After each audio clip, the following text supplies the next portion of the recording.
just want to make sure that as we're talking about toxic masculinity, that we're recognizing that we are not talking about men in general, or that they are evil or violent or anything like that. We are talking about the term and that social concept that we put on masculinity, which is toxic. And there's a huge difference here.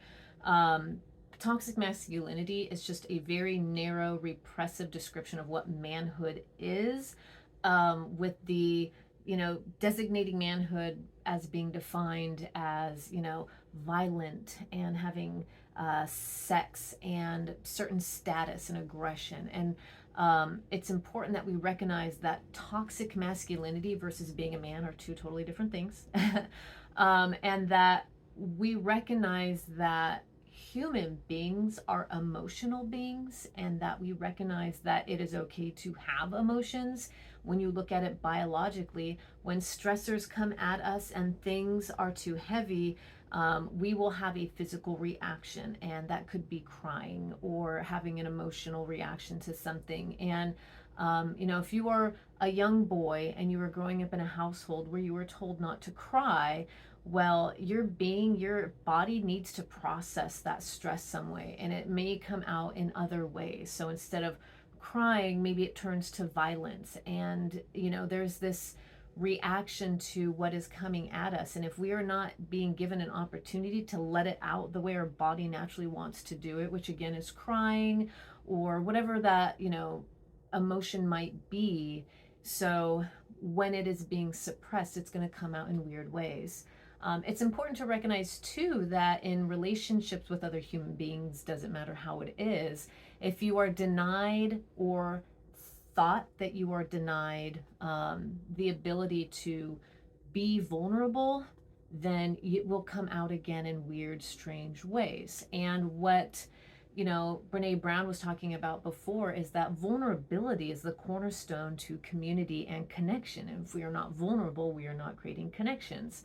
And this might be why oftentimes, remember we talk about, filling the void when we start developing, hate groups or whatever. It's because we're looking for an outlet. And the outlet is maybe it wanted to be the tears, but instead it becomes something else, either hate or violence, or, some group that allows for you to, thrust your frustrations at others, or however it is. So, recognize that if you are dealing with some of these things, it is not a biological thing that men are violent. It is not biological.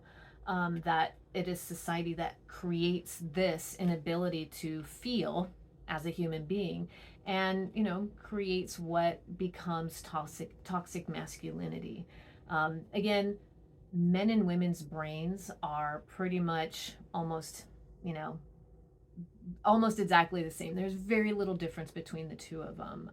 Again, because we are still humans, and that's not to say there aren't some ways in which a female might think versus a male. In general, there's very little difference. So recognize that we're again all still human. And also, it is not biological. It is not a biological characteristic that genders act differently. It is society. So society gives us these situations in which it's like, oh, you must act feminine here, you must act masculine here. It is a societal thing, not a biological characteristic of who we are.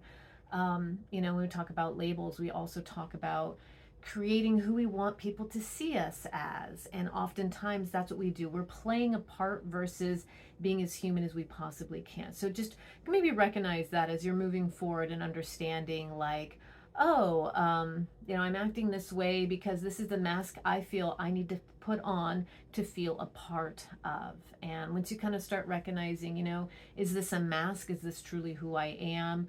My goal here is to break us open into understanding what it is that creates our identity, right? It's more than just saying, I go by he or she or they. It is, I go by I am a softer being. I am a this. I'm a that. It's much bigger when we're talking about identity. So I want you to recognize that when you hear a term, I don't want you to have a physical reaction to it. Just understand that we're just talking about our being as a whole.